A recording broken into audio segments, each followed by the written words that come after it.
I've been playing this game for a long time. Now I know I haven't seen or heard it all, but I do consider myself pretty well informed in all things Rocket League. This often means I find myself answering those same questions over and over again.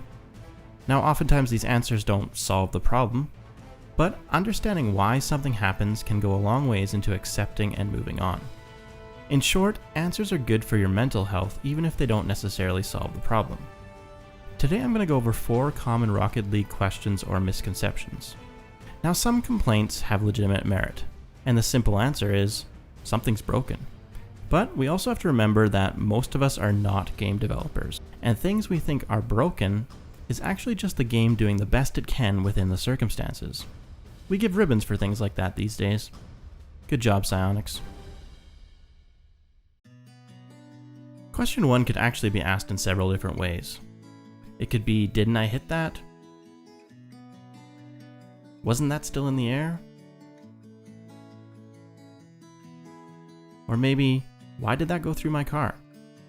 These frustrating inconsistencies with the ball or car movement and interaction sometimes make it seem like Rocket League is very broken.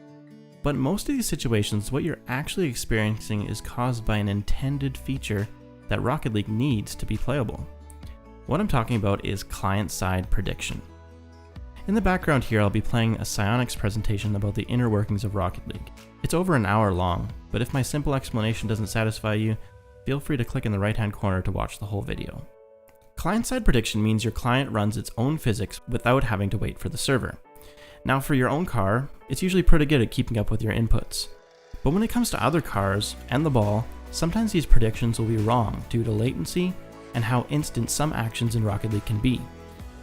When there's a difference between your client and the server rules, and the errors will need to be corrected on the next physics frame. Those questions we started out with in the intro, those are the negative side effects of running client-side predictions. But the good far outweighs the bad, as 99% of the time prediction makes a smooth game experience and enables multiple clients of different pings to play together. To quote the Psionics dev from this presentation, turning off prediction made the cars look very bad. Your ability to reliably hit the ball or anticipate your opponent's movement depends on client-side prediction. So it's important to remember that Rocket League needs this. You're going to have to deal with it, and corrections are going to happen. So once you have a basic understanding how client-side prediction works, it becomes easier to explain these issues. That 0-second tying goal that didn't count? Well, it was dead when it hit the ground, but the client kept predicting the path for a few more frames. Ghost hits is another thing we need to accept in a fast-paced game like Rocket League. When the ball passes close to a hitbox, your client is going to have a problem trying to figure out what happens next. I'm sorry, but suggesting that psionics somehow get rid of ghost hits is kind of ridiculous. The one thing that isn't fair to Rocket League is that we judge object interactions in a way that no other game has to live up to. With Rocket League, we have a giant ball moving at high speed and interacting with multiple other user-controlled objects. And in that way, small inconsistencies are magnified. Now, disconnects and server issues are going to happen from time to time, but it's important not to confuse them with the effects of having a high ping connection that could maybe be blamed on your hardware or your service provider. For example, the title of this video was Shitty Rocket League Servers. But you can see he was the only person that had ping issues, and high ping is going to make for more client-side prediction corrections. I think at the end of the day, we all need to stop and appreciate just how well this fast-paced, physics-based game does work. Most of the time. Okay, now here's one I can speak with some authority about. Now through the history of the game, there has been changes made to demos. Some intentional, some not. And it's true they have broken them in the past. Now, usually I've been able to confidently say that most demo-related complaints boil down to players not understanding the mechanic or the rules associated with it. Well, I can't say that anymore, because demos are broken right now, but that doesn't mean every demo complaint is legitimate. Okay, let's look at a couple examples here and see if you can explain them based on what we've talked about so far. So were these examples supportive of broken demos? No. This is client-side prediction. Remember, your client is trying to guess where the other car is. As this example shows, what the server sees and what you see can be very different, and that causes issues, especially when we're talking about a collision between two small cars. Replay files are also saved at 30 Hz versus the server, which runs at 120 Hz. So even going back to look at the interaction is not going to show you what really happened, and client-side prediction is often saved in the replay itself.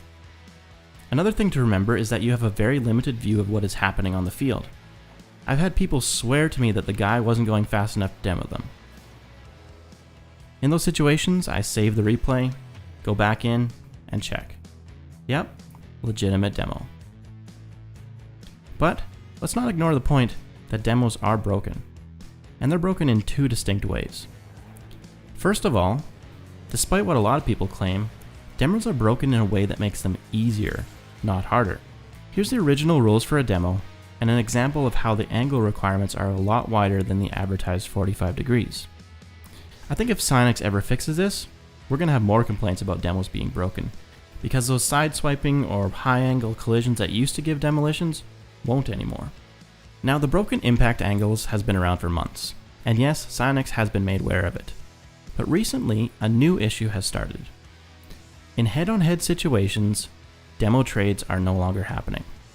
So if both people are supersonic, only one is getting demoed. Now, some people have been using the term priority to indicate how the game makes this choice, and there's been theories tested that show it's the first person that joins the match, or perhaps the last person to get a demo has priority. Now, I haven't really got caught up in all that, and really head-on-head demos are not that common, so it's not really game-breaking at this point, but I'm hoping it does get looked at soon. Now, if they do end up patching this or making a change in any of these issues we're talking about today, I will keep an updated pinned comment on this video, so you can refer to that. Alright, we're about halfway through now, and most likely, you're not a subscriber. Don't be embarrassed, most people aren't, but if you're enjoying this video, I would appreciate if you hit that sub button and turned on notifications. Question 3. Why did I D-rank after a win? Alright, this is going to be a quick one, but I feel like I have to include it. So you win a game, and afterward you div down, or even go down a rank. What a broken game. Now, people usually handle this one of two ways. Either they store it deep in their memory to be brought out every time they want to talk about how broken this game is, or they head straight to Reddit or Steam to post about this injustice. When really, like most things, a simple Google search would solve everything. So this happens when your client is out of sync with the server. Now, typically a desync happens when you leave the game before the scoreboard screen. Basically, when you're rage quitting, this is what's causing this. So if the result of your previous loss combined with your current win is still below the div mark, then the D-rank animation has to run in your win screen. Is this poor game design? Maybe. But it also seems like one of those things that you don't see being an issue until after you release the game to players.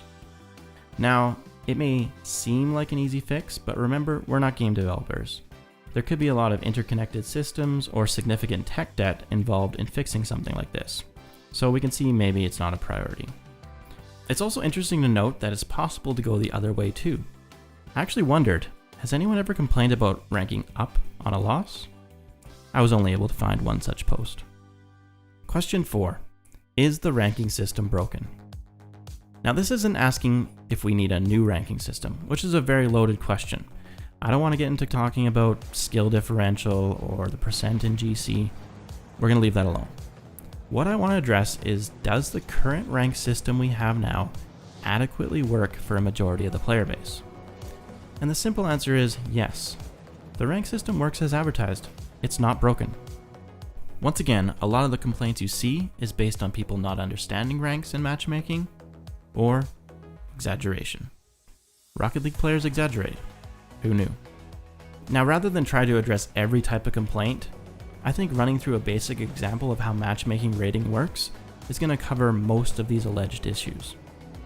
So your rank is directly related to your MMR, your matchmaking rating, which is a number that is only affected by wins and losses.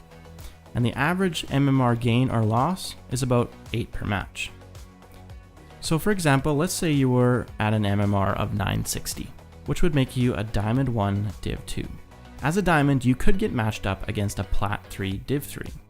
Now, some people will complain that this is not fair, but in reality, as you can see, the difference in MMR is not that much. And I'd also argue that the same could be said about the skill.